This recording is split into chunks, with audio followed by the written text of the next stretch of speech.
Ladies and gentlemen, welcome back to the analysis of YOLENO TV.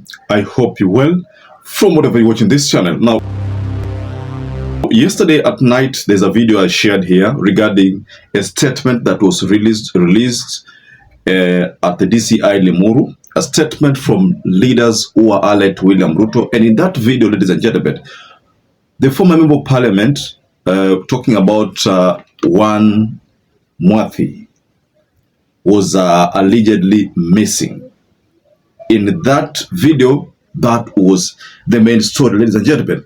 Now, the police have been forced to react to what really happened yesterday after conducting what they say preliminary investigation into unearthing what really took place, who was responsible for what happened yesterday.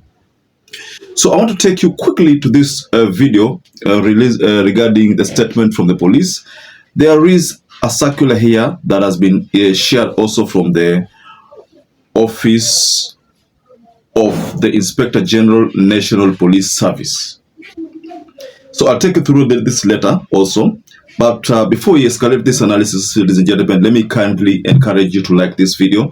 That is the only way YouTube shares our content to so many other people. It is so important, and by the way, I don't take that for granted, those subscriptions. So before we continue with this analysis, ladies and gentlemen, let me encourage you to please like this video. It's so important because that is the only way YouTube shares our video to so many other people. And mind you, I don't take those likes for granted. They mean a lot to this channel. And also subscribe if you had not subscribed before, and to existing subscribers, thank you so much for your support. The police released a statement here, and let me take this opportunity to read this statement. Investigations update. Violent disruption of a funeral event in LIMURU and whereabouts of Honorable Peter Mwathi. Peter Mwathi is the former member of parliament for LIMURU constituency.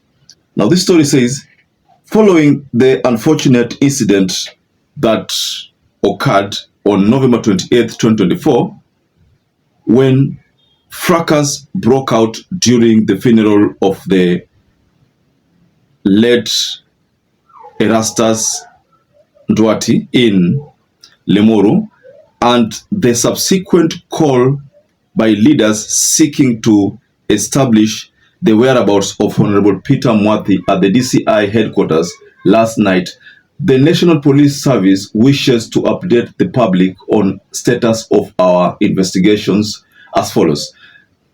The incident happened at the time former LIMURU Member of Parliament, Honorable Peter Mwathi, was addressing mourners at Bibirioni Boys High School, LIMURU, when unknown individuals started hurling objects and chairs, forcing mourners to scamper for safety.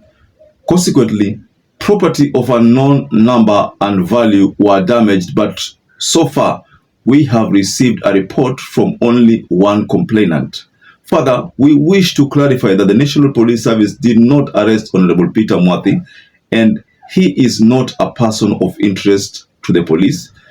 DCI LIMURU has commenced investigations into the matter to establish the cause of the fracas and bring to book the perpetrators behind this insensitive act.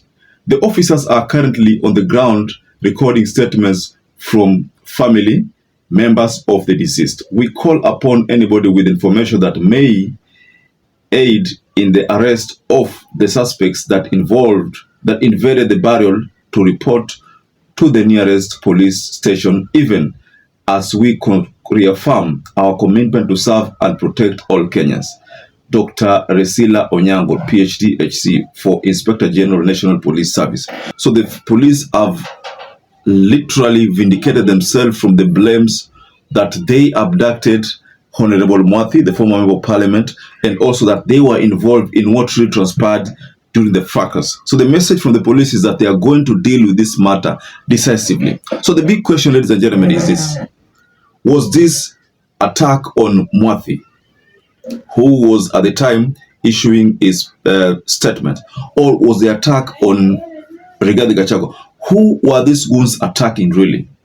Because based on the statement, they said that Mwathi is not the person of interest in this case. It means someone else is involved, and the person who is involved could have been someone who is opposing Mwathi or someone who is opposing Rigathi Gachagua. So based on this statement from the police, it's confirming that that is the position, ladies and gentlemen.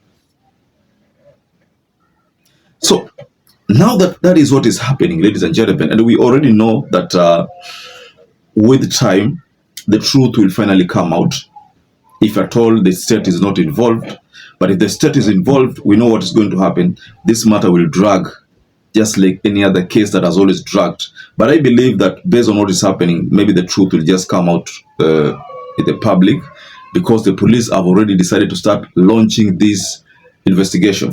You know, the people, those goons who are doing the damage, you know, the goons who are doing the damage, they were not in masks. They were just, their face was just visible. So it's very easy to nail them. The police will definitely hunt them down and bring them to book if at all they mean exactly what they are saying in that statement. But in this statement also, we have learned that Mwathi was not abducted by the police based on the statement. Maybe he was, maybe he was not. Maybe the police are playing politics, but we can't know. We can't tell. We can just say that based on their statement, they have vindicated themselves from that issue. I read somewhere, I didn't get all the information, but I read somewhere that Mwathi was found, the former member of parliament. He was found, dumped somewhere.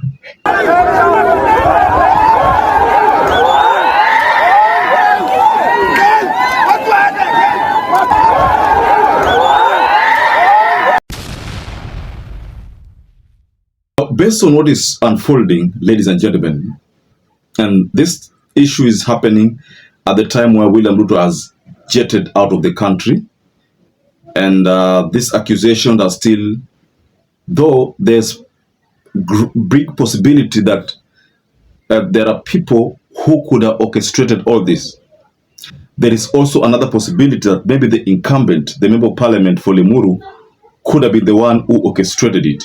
We don't know, but the DCI are saying that that Mwathi is not a person of interest, and as a result, they did not arrest him. So, based on this statement, I think the target could be the incumbent member of parliament. Whether those goons were sent by him, because that can also be a possibility. If at all they were sent by him to come and try to, you know, disrupt the speech that that Mwathi was actually giving out there, because, you know, Mwathi is part of Gachagua's team, so the incumbent could have probably engaged himself in this dirty politics to try to, you know, stop the former member of parliament from gaining political mileage. So this story, the DCI are saying that they're going to unearth it, the details, they're going to find out who could have been involved in this matter. But until that time, I think it's good if we just go below in the comment section and you can offer a reaction. Do you think what the DCI has given as a statement makes sense?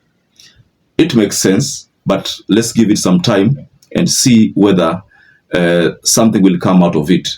So, ladies and gentlemen, I'd like to rest my case there, but just go below in the comment section and offer a reaction. So perhaps if you're watching this video and you've not subscribed, take 1 second and subscribe, like this video. Until we catch up again, stay safe and stay blessed.